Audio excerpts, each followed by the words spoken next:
Okay. This just in, I love this. This was on Yahoo News this morning, and I felt a need to make a video about it and hurry up and get it out. Republican Alan West of Florida says that up to 81 members of uh, Congress are communists.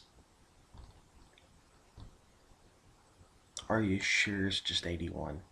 I'm just saying. I mean, okay. So, wow. It's about fucking time. Somebody stood up and said, hey, look, let's compare Marxism and communism and all this other shit to what these people are saying, and it's the same thing. They call it being progressive. Okay, well, oh, and I think he even mentioned that. It's referred to, they don't hide it, they refer to it as the Democratic Progressive Caucus. Huh. Hmm. Imagine that. Now, uh, communism sounds all nice and good because everybody gets a share and everybody's entitled to something, and yeah, I don't like it.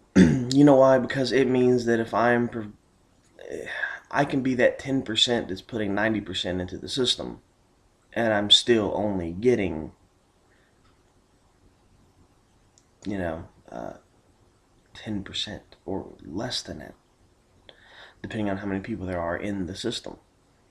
Communism works in like very small clusters, but on a large scale, it just falls apart. We know this because that's what happened to the Soviet Union. China only survived as a communist country because they adapted certain principles of capitalism.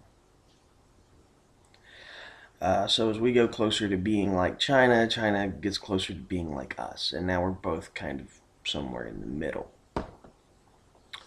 Yeah. Well, here's my point. One, I applaud Alan West for getting up and saying this. Um, I'm glad he did for two reasons. First of all, um, well, because it's about time someone did. I believe Ron Paul's mentioned this before, but I could be wrong. The other thing to this is one of the reasons I'm glad he said this is because, well, he he's a black guy. Well, that might sound racist in the initial statement. You have to understand that right now there's a huge problem in this country with race baiting and such. The Black Panthers declaring that they want a race war. And,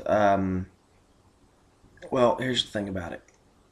Uh, I'll get into that in a minute, but with that whole situation and uh, Obama's ethnic background, uh, you come into this issue that, well, if a white guy would have said it, one of us crackers, uh, uh, we'd be bashed for being racist and everything else. Let a black man say it, they different story.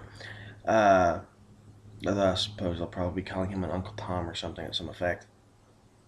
The other little incident to this I want to mention is the new Black Panther Party. Now they're not any comparison to the old Black Panther Party, the original Black Panthers. The original Black Panthers did more than carry guns and threaten to kill white people. They also threatened to kill cops.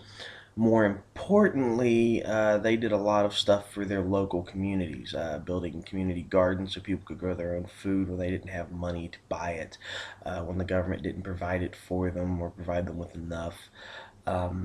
They came up with adult reading programs that were ran out of church basements to help people get jobs, to fill out applications, to learn to read and write, and do simple things to further themselves and to advance themselves. They came up with a lot of after school programs to keep kids away from gangs and violence and drugs. Uh, I actually commend the original Black Panther Party on that because they didn't just sit back and say, oh, it's a white versus black issue. They sat down and declared it something as simple as it's a self empowerment issue. When the original Black Panther Party spoke of black power. They were talking about self-empowerment. So I kind of respect them in that way. Now, when the new Black Panther Party gets up here and talks about black power, they're talking about domination. And they sound a lot like the KKK or the Aryan Brotherhood or many of these other little white supremacist groups out here. And here's the problem. They, other than not being the sharpest knives in a drawer, uh, well, they really don't understand. Let me explain to you what happens when you start declaring battle lines along the issues of race. It happens in prisons all over America. Happened before, back in the 60s and 70s.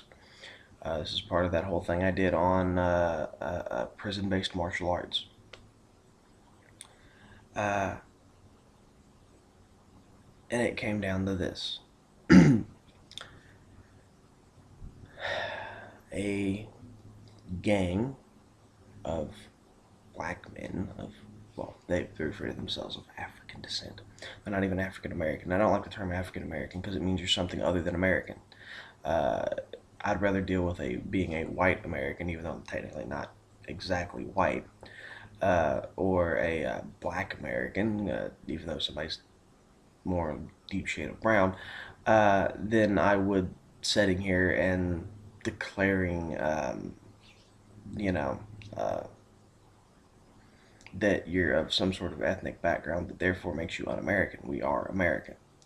The beautiful thing about America is that we can endorse and accept any cultural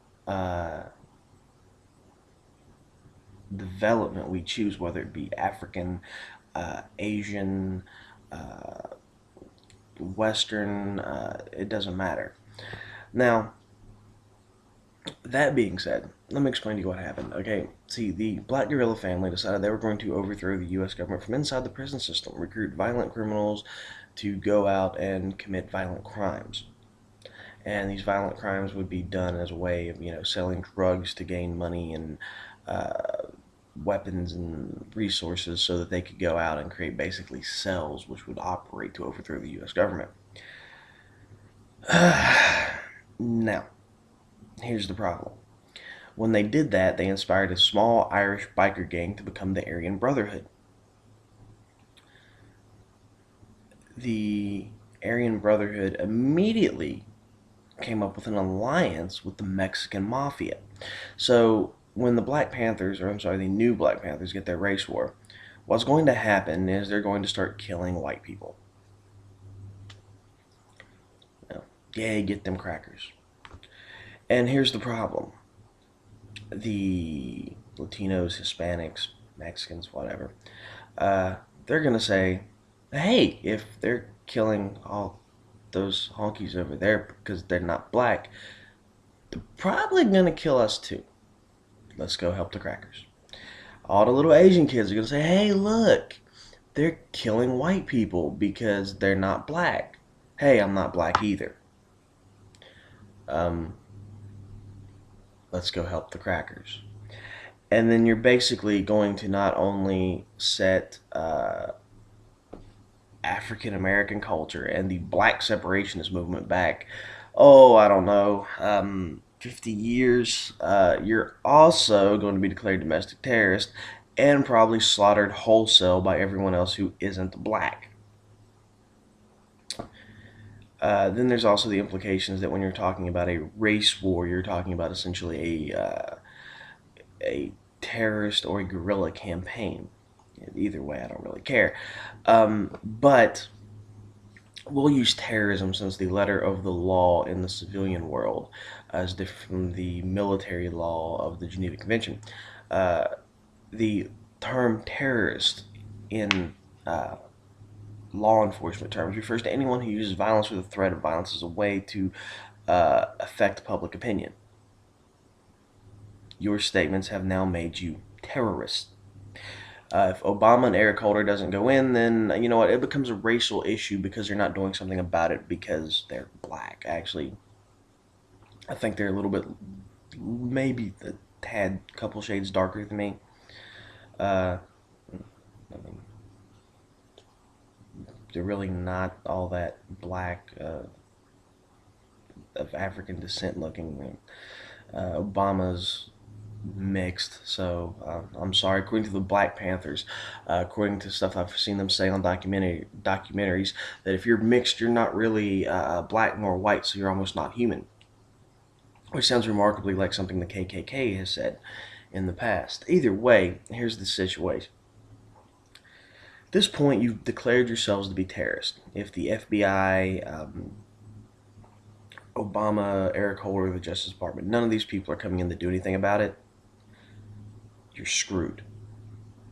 It basically undermines everything that this country stands for. All this talk of how we're supposed to have racial equality and all this other stuff because we now have a black president gets shot down, uh, and you've destroyed that yourselves. Congratulations.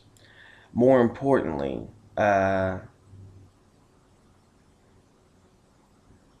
guys don't even know what the fuck real war is.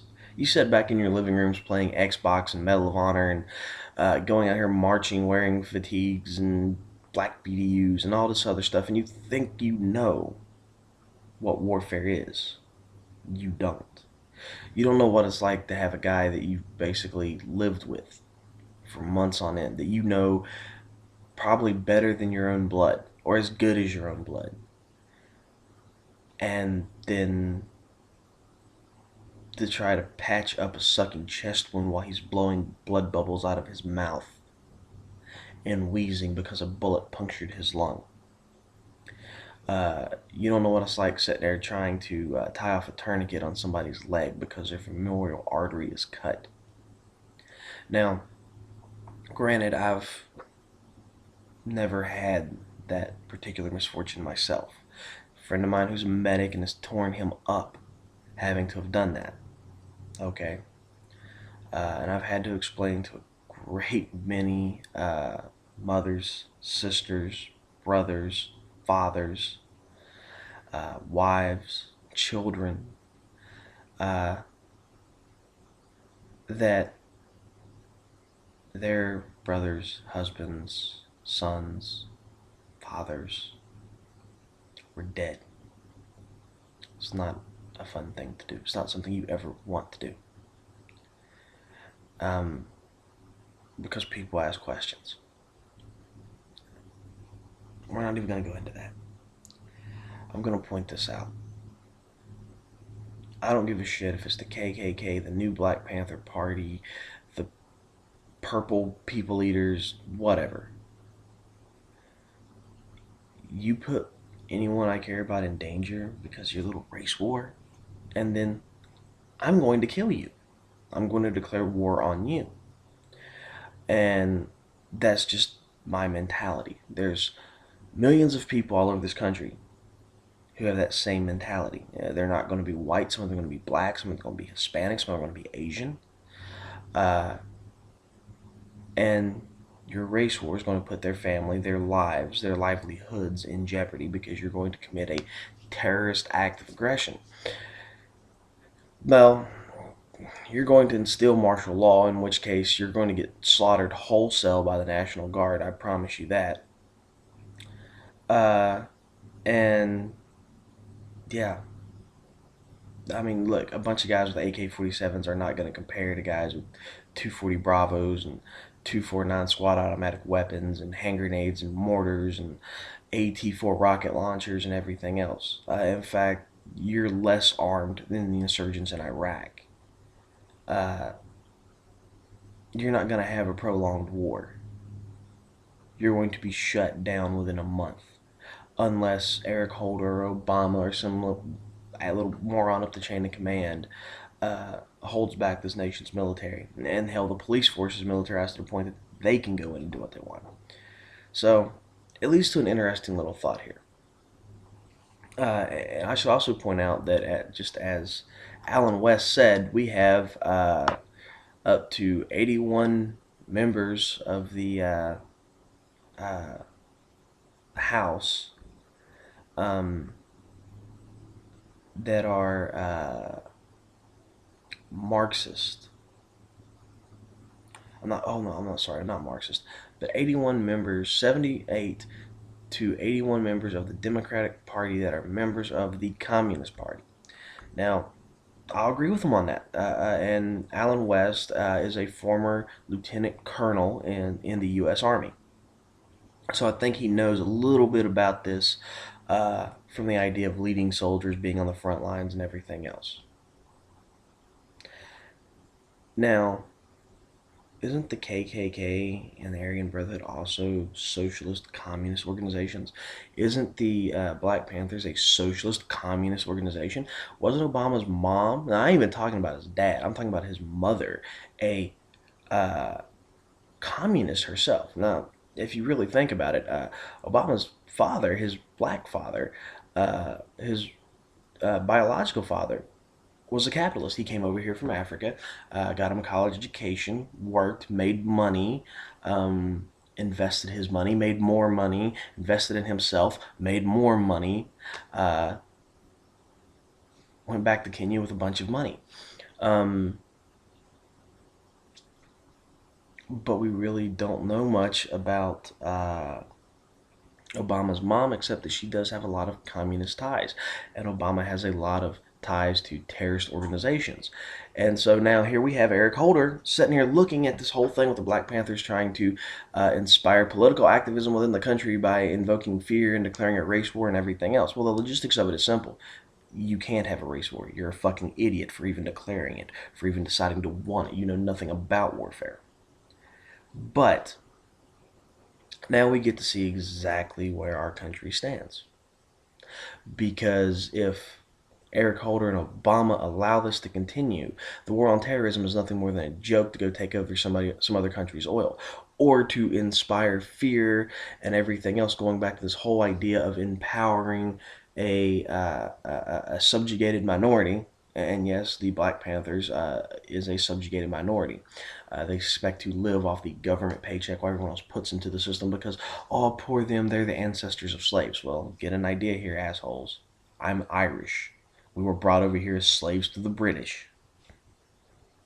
It just so happened to be easier because we could blend into we could blend into society to come over here to get someone who didn't look like us as slaves. And your own culture in Africa sold you to the Dutch, which is what began the entire African slave trade. It's history.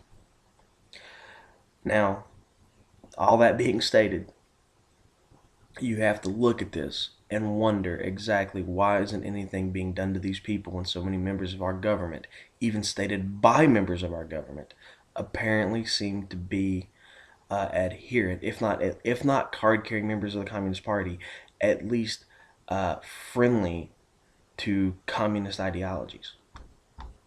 Just something to think about.